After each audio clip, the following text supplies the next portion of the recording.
UP की राजनीति में एक होड़ सी लगी है यह साबित करने की कि दलितों का सबसे बड़ा शुभचिंतक कौन है। एक और बीजेपी है, एक और समाजवादी पार्टी है और एक तरफ मायावती की बीएसपी। भीमराव अंबेडकर की पुण्यतिथि को लेकर प्रदेश की तमाम पार्टियां पूरी दमखम लगा रही है। बीजेपी जहां अपनी रणनीति के तहत काम कर रही है, वहीं अखिलेश की सपा और माया की बीएसपी दलितों के बीच जाकर वोटरों को अपने पाले में करने की पूरी कोशिश में लगी है और इसी को लेकर जबरदस्त सियासी जंग छिड़ती दिख रही है। दोनों ही पार्टियां दलित हितैषी होने का दावा करने के साथ इस दिन को अपने पक्ष में करने की भरपूर कोशिश में लगी है। सपा के राष्ट्रीय अध्यक्ष अखिलेश यादव के निर्देश पर प्रदेश के सभी जिला मुख्यालयों पर 6 दिसंबर को अंबेडकर के भारत के संविधान निर्माण में उनकी भूमिका और उनके आदर्शों पर चर्चा करने का ऑर्डर दिया है।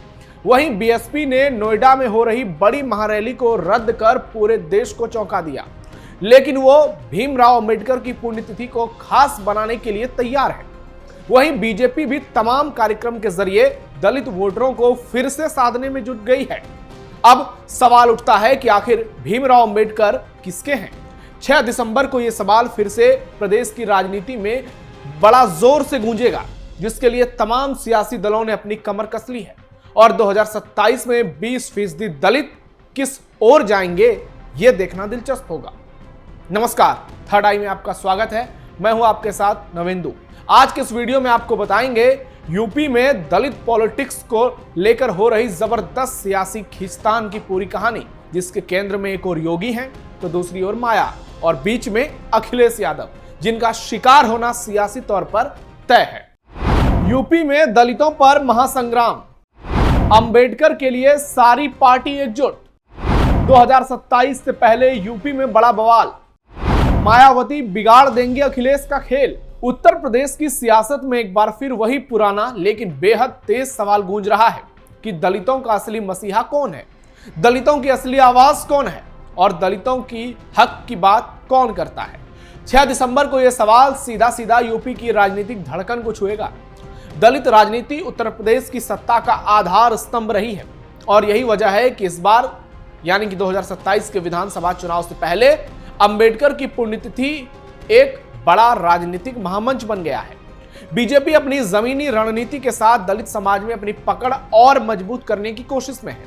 योगी आदित्यनाथ की सरकार बीते 8-9 सालों में दलित बस्तियों से लेकर सामाजिक न्याय के मुद्दे पर लगातार कार्यक्रम कर रही है। दूसरी ओर अखिलेश यादव की सपा 2027 के चुनाव को लेकर पूरी तरह से खुद को तैयार बता रही है।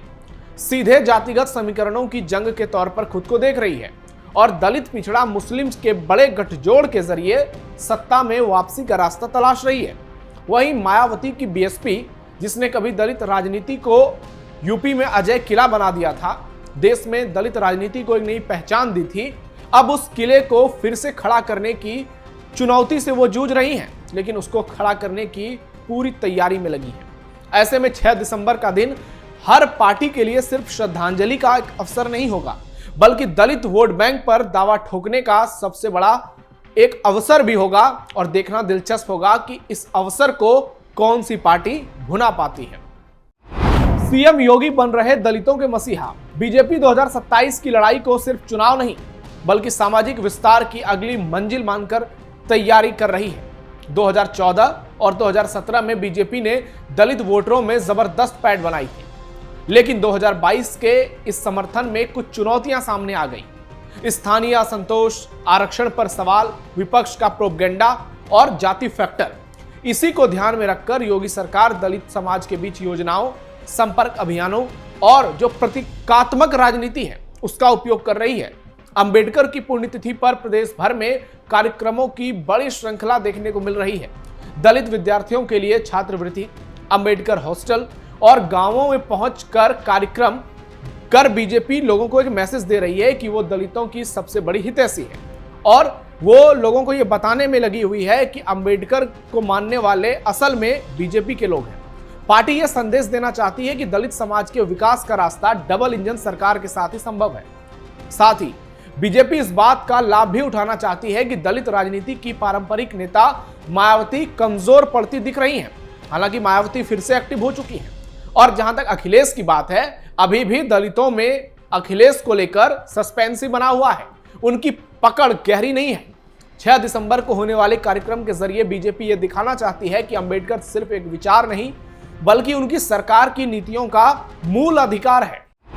पीडीए के सहारे हुंकार भर रहे अखिलेश, मायावती और योगी के अलावा अखिलेश यादव खुद को सबसे बड़े दलित मसीहा के तौर पर पेश करने में लगे हैं और इसलिए वो पीडीए का राग अलापते रहते हैं। सपा इस बार सिर्फ विपक्ष की राजनीति नहीं कर रही बल्कि दलित समुदाय में खुद को एक नई विकल्प के तौर पर स्थापित करना चाहती है। अखिलेश को यह समझ आ गया है कि बिना दलितों का समर्थन लिए 2027 में बीजेपी को चुनौती देना मुश्किल होगा, क्योंकि 24 में तो 37 सीटें आ गई लेकिन उपचुनाव में गुब्बारा फूट गया। इसी वजह से सपा पहली बार इतने आक्रामक तरीके से अंबेडकर की पुण्यतिथि को राजनीतिक रूप से केंद्र में ला रही है। अखिलेश ने सभी जिलों में कार्यक्रम के आदेश दिए हैं और चर्चाएं आयोजित करने का भी पूरा प्रोग्राम तैयार किया है। यह संदेश दिया जा रहा है कि सपा अब सिर्फ ओबीसी या यादव वोट तक सीमित नहीं है बल्कि एक सर्वसमावेशी छवि बनाना चाहती है। सपा दलित बस्तियों में जाकर यह नैरेटिव बनाने की कोशिश में लगी है कि मायावती की कमजोर होती राजनीति के बाद दलित अधिकारों की आवाज उठाने की सबसे मजबूत ताकत वही है। अखिलेश की चुनौती यह है कि दलितों के बीच सपा की पुरानी छवि, जिसमें कानून व्यवस्था या जातिगत टकराव का एक नैरेटिव माहौल जड़ा हुआ है, जो बिहार में देखने को मिलता है लालू प्रसाद और तेजस्वी के लिए आरजेडी को लेकर, उसे बदलना यूपी में भी अखिलेश के लिए चुनौती है। इसी वजह से सपा 6 दिसंबर को सामाजिक न्याय की राजनीति को नए रूप में पेश करने की भरपूर प्रयास कर रही है ताकि दलित वोटों में धीरे धीरे सेंध लगाया जा सके और 27 के लिए एक नया समीकरण तैयार किया जा सके।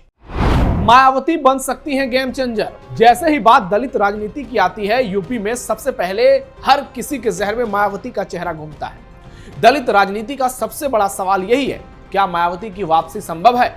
बीएसपी ने नोएडा में होने वाली बड़ी महारैली को रद्द कर हर किसी को चौंका दिया, लेकिन इसका यह मतलब नहीं है कि मायावती पीछे हट गई। बीएसपी की रणनीति हमेशा की तरह गोपनीय और ग्राउंड बेस्ड होती है और वो इस बात पर दांव लगा रही है कि दलित समाज अभी भी भावनात्मक रूप से मायावती को अपना सबसे बड़ा प्रतीक मानता है। 20% दलित आबादी है, उसमें 12% जाटव भी है और वो मायावती का कोर वोट है। हालांकि लोकसभा में छिटका थोड़ा जरूर, लेकिन लखनऊ की रैली ने बता दिया कि मायावती अभी सियासी तौर पर एक्टिव है। मायावती भी ये जानती हैं कि दलित वोटरों में आज भी एक बड़ी संख्या ऐसी है जिसे लगता है कि दलित नेतृत्व तभी सुरक्षित है जब सत्ता सीधे मायावती के हाथ में हो। यह भावनात्मक कार्ड विपक्ष के किसी नेता के पास नहीं है, न ही किसी अन्य पार्टी के पास। हालांकि हिंदुओं को अगर आप जोड़कर देखें तो वो योगी के लिए हो सकता है। 2027 के चुनाव में यदि बीएसपी अपनी खोई हुई जमीन का 20% हिस्सा भी वापस ले लेती है तो ये यूपी की पूरी राजनीति का संतुलन बदल सकता है। हालांकि यह भी बहुत दूर नजर आ रहा है। न सिर्फ बीजेपी और सपा की रणनीति बल्कि पूरे चुनाव का गणित प्रभावित होगा। यही वजह है कि 6 दिसंबर मायावती के लिए भी उतना ही अहम है जितना बीजेपी और सपा के लिए। यह दिन बीएसपी को यह बताने का मौका देता है कि अंबेडकर की विचारधारा को सबसे शुद्ध और सबसे प्रामाणिक रूप से जिसने राजनीति में लागू किया वो बीएसपी ही है। लखनऊ रैली ने मायावती का ताकत एक बार फिर से पूरे देश में देखा और जाटव फिर से एकजुट हो रहे हैं, यह भी मैसेज आ गया जो मायावती के लिए घायल शेरनी की तरह लड़ने के लिए उत्साहित कर रहा है।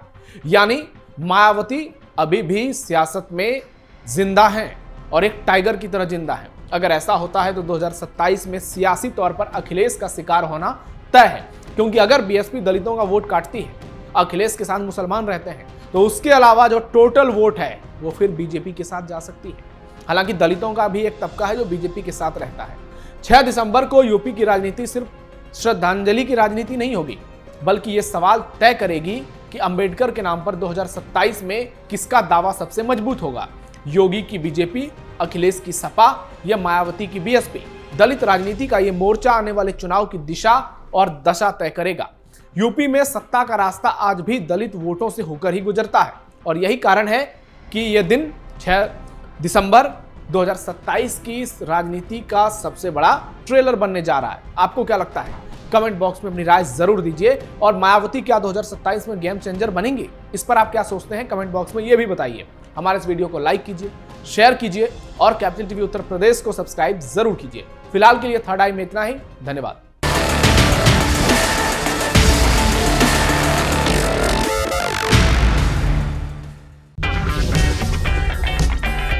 अगर आपको हमारा वीडियो पसंद आया हो तो इसे लाइक करें, हमारे चैनल को सब्सक्राइब करें और हाँ, बेल आइकन दबाना ना भूलें ताकि आप तक हमारे वीडियो की नोटिफिकेशन पहुंचती रहे। आप अपना सुझाव हमें कमेंट बॉक्स में दे सकते हैं। हमारे साथ जुड़ने के लिए शुक्रिया।